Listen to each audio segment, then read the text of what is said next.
નમસ્કાર મિત્રો, ગુજરાતમાં અલગ અલગ વિભાગના કર્મચારી મિત્રો દુખી છે. આજે ગુજરાતમાં ગ્રામ પંચાયતના કર્મચારીઓ જે કોમ્પ્યુટર ઓપરેટર તરીકે કામ કરે છે એવા કર્મચારીઓ પોતાના પ્રશ્નોને વાચા આપવા માટે, પોતાના પ્રશ્નોની રજૂઆત કરવા માટે સરકાર જોડે ગાંધીનગરમાં એક કાર્યક્રમ કરવા જઈ રહ્યા હતા.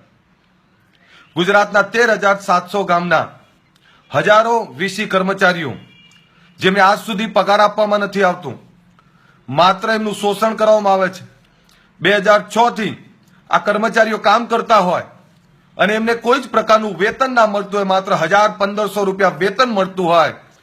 એક બાજુ આ રાજકીય નેતાઓના પરિવારના, એમના પત્ની, એમના બાળકોના મોબાઈલ બિલ 5-5, 10-10 હજાર હોય અને બીજી બાજુ આ કર્મચારીઓને એવું કહેવામાં આવે કે 1,000-1,500 રૂપિયામાં પોતાના પરિવારનું ગુજરાન ચલાવો, જે ચલાવી ના શકે એવા પ્રશ્નોની વાચા આપવા માટે, એવા પ્રશ્નોની રજૂઆત કરવા માટે ગાંધીનગરની અંદર એક કાર્યક્રમની મંજૂરી માંગેલ. પરંતુ સરકારે મંજૂરીની ના પાડી અને એમનો અવાજ દબાવવાનો પ્રયત્ન કર્યો છે. પરંતુ સરકારને કહેવા માંગુ છું, આ 13,000 પરિવારો શું ગુજરાતના નાગરિક નથી? સરકાર જવાબ આપે.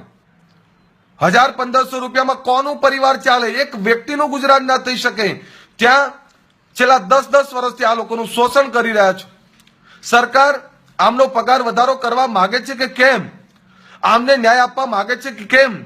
એનો જવાબ આપવાના બદલે આ તો માત્ર 15-17 હજાર કર્મચારીઓ છે, આમને દબાઈ દઈશું, આમને કોઈ કાર્યક્રમ નહીં કરવા દઈએ, આમને અવાજ અમે સાંભળીશું નહીં, તો સરકાર આવા કેટલા વર્ગને દબાવશે? એક બાજુ આંગણવાડીને દબાવવામાં આવતી હોય, એક બાજુ આશા વર્કરોને દબાવવામાં આવતી હોય, એક બાજુ ગ્રામ પંચાયતના કોમ્પ્યુટર ઓપરેટર, બોર ઓપરેટર, પટાવાળા, ક્લાર્ક, તમામ લોકોને દબાઈ રહ્યા છો તમે. ક્યાં સુધી દબાવશું? ક્યાં સુધી આ લોકોનું શોષણ કરશું? એટલે સરકારે આમને ન્યાય આપવો પડશે. એક વાર ના પાડશો, 2 વાર ના પાડશો, પરંતુ અમારા અવાજને તમારે સાંભળવો પડશે. આ લોકોને ન્યાય આપવો પડશે, નહીતર આવનારા સમયની અંદર માફ કરશો, ગામની અંદર જાય એવા નહીં રહો. અને માત્ર સૌના વિકાસની વાતો કરી રહ્યા છો. અહીંયા ગુજરાતની અંદર મોદી સાહેબને બોલાવીને રોડ શો કરી રહ્યા છો. પણ અમે એટલે જ ચૂપ છીએ કે આવનારા સમયની અંદર મોદી સાહેબે પણ આ તમામ પ્રશ્નોની અંદર વાચા આપવી પડશે, ન્યાય આપવો પડશે, નહીતર સૌના વિકાસની વાતો કરવા માટે મોદી સાહેબને પણ અમે નહીં સાંભળીએ. અને મોદી સાહેબ દિલ્હી ગયા પછી એવા પથરાઓને મૂકીને ગયા છે જે પથરાઓ માત્ર પોતાની ચિંતા કરે છે. ગુજરાતમાં ભ્રષ્ટાચાર ફૂલ્યો ફાલ્યો છે, ગુજરાતમાં ગુનાખારી ફૂલ્યો ફાલી છે, ગુજરાતમાં બેરોજગારી વધી રહી છે, ગુજરાતમાં નર્મદાનું પાણી ના મળતું હોય, ગુજરાતમાં દારૂબંધીનો કાયદો હોવા છતાં ખુલ્લેઆમ દારૂ વેચાતો હોય. કેટલા પ્રશ્નો ચાલી રહ્યા છે. ક્યાં સુધી મોદી સાહેબના નામે પથરાઓ તરવા માંગે છે? એટલે આ વખતે પથરાઓને તરવા નહીં દઈએ. એમને અમારે રાજનીતિ નથી કરવી, પણ એમને ન્યાય આપવો પડશે.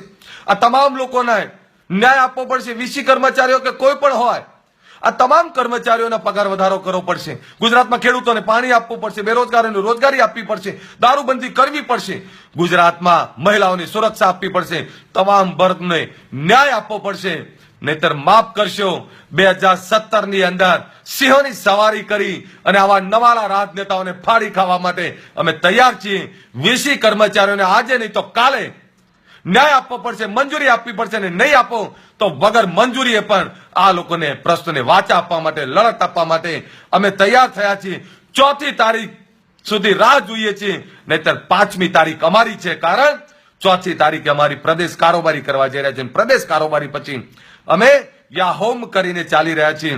કે તમે નહીં કે અમે નહીં. અને અમારું છેલ્લું છે કે પાર્થને કહો ચડાવે બાણ. હવે તો 2017 જ કલ્યાણ એના સૂત્ર સાથે આવી રહ્યા છીએ. અમે 1-2 મહિનાના અમારા આરામ પછી, અને આરામ ના કહી શકાય, અમારા હથિયારો, અમારી જમીન તૈયાર કરી રહ્યા હતા, અમારા શસ્ત્ર સરંજામ બધા તૈયાર કરી અને હવે પૂરી તાકાત, પૂરા જોમ સાથે આવી રહ્યા છીએ. અને આ વખતે ગાંધીનગર એકલું નહીં, આખું ગુજરાત સુરક્ષિત નહીં કરી શકો. એટલે તૈયારી કરો.